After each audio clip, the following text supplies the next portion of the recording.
Okay, well, I can tell you number one is, which is a very a myth that everybody thinks about, is that human blood, if you're bleeding, don't go in the water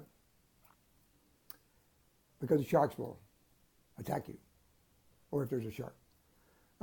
First of all, human blood is not attracted by sharks.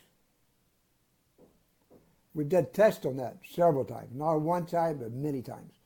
Finally, this past year, they did it on Shark Week Discovery. So, because they never would do it before, I guess it kept the myth alive. And everybody's known this by investigations that we did. What they do is that the human blood does not have the enzymes in it or whatever it needs to attract sharks. What they go for is the oils in the blood of fish or mammal. It's oil material that's in the blood. But the blood is not the factor. The factor, I mean, you can put blood out there, but if you don't shake it up with chum or you don't make a vibration in the water, that's also will bring the sharks in. That vibration of making a fish in distress, whatever, that they pick up on. Okay, that's what brings the shark in, which follows the blood. They say one drop of blood in a swimming pool or whatever, and, you know, that's all crap. It doesn't. I mean, we've taken our blood from what do you call it? We put our blood in the what do you call it? Banks. What do you call these bags? Whatever it is, and go out and swim with them and cut the blood right in front of them, and swim it and pour it around us. They could care less. But you go out and you put fish blood with chum, completely different matter. They come right in. That's a myth. The sharks aren't man-eaters. Sharks are not man-eaters. Everybody's afraid of sharks. Sharks live in the ocean, man, and they. The thing is, they have attacked people, but mostly it's attacked by. Okay, you have. Let's put it this way: you have different cases of shark attacks. If you look at the most part of the attacks, well, you have two about equal, I guess. You have the bull shark, the tiger shark, that get inside into murky water and close to shore. So you have all this in murky water where people swim. And where they swim, there's also a lot of bait. So sometimes you have these bait fish that are going through up and down the coast, right in the surf. And then in Florida, you have these black tips, or spinner sharks, they call them. They're very small sharks. They go by the thousands in the surf area of Florida. Well, these bull sharks or tiger sharks love to feed on these sharks, on these small sharks. And they also feed on the bait. And they get into the surf area. So you have swimmers in there. So you have the feet going in the murky water, and a shark will grab it. But the thing is, when they get grabbed, they let go, because they realize that this is not my food. And they will let go. But the problem is the damage is done. I mean, you take a big bull shark that grabs you, the damage is done. Even though he's not going to stay there eating you, a shark doesn't sit there and chuck until you're devoured. You know, we're not Jaws. So they just bite and then they go. But the damage is done. So that's one myth that, I mean, it's not a myth, it's true. So if there's bait in the water, if there's any type of movement in dirty water, in the surf, you don't want to be in that water. That's for sure. If there's bait in the water, get out.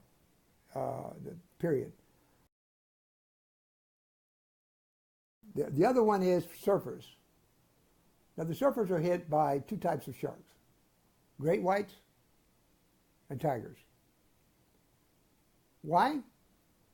The great whites, they feed on seals. That's their main food. If you look at a person on a surfboard, he looks like a seal from up above. You see two arms, you see legs out the back, and you see arms, and he's swimming like this. A shark looks up, he sees that.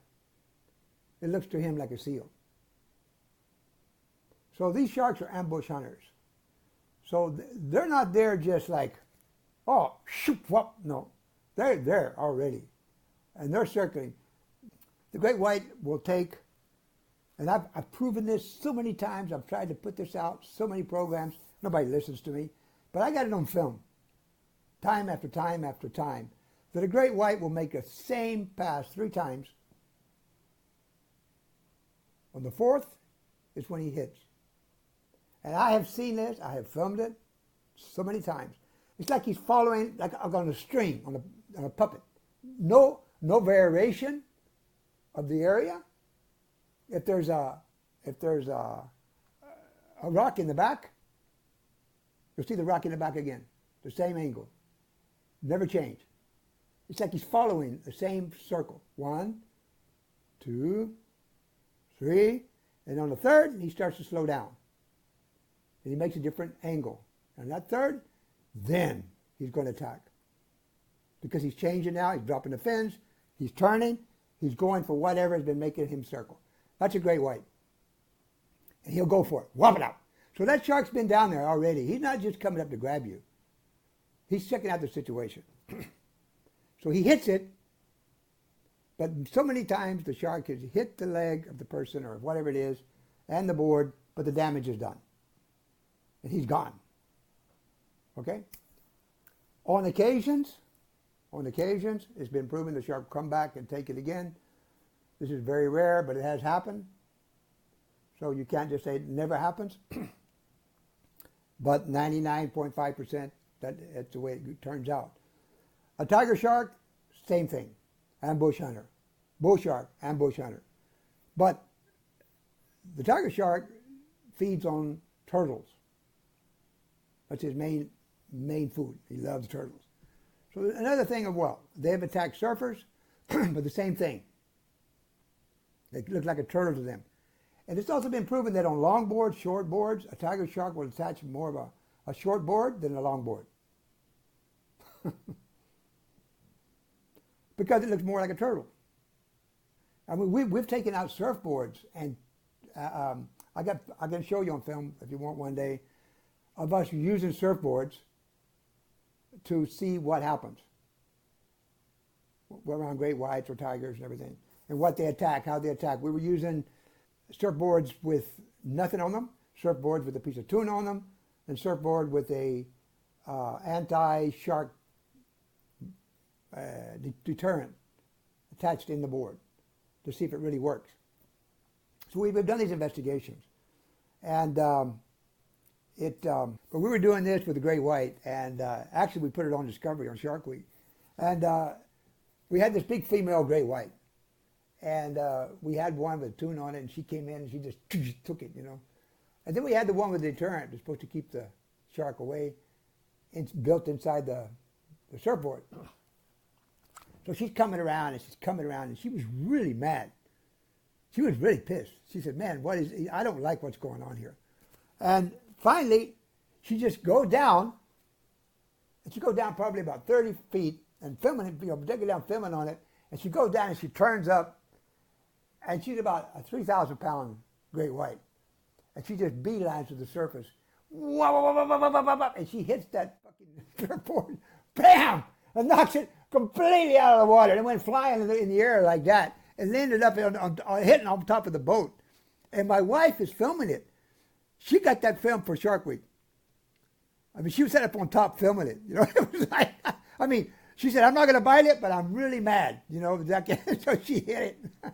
Boy, if I tell you, I would hate to be on that board. I would hate to be on that board.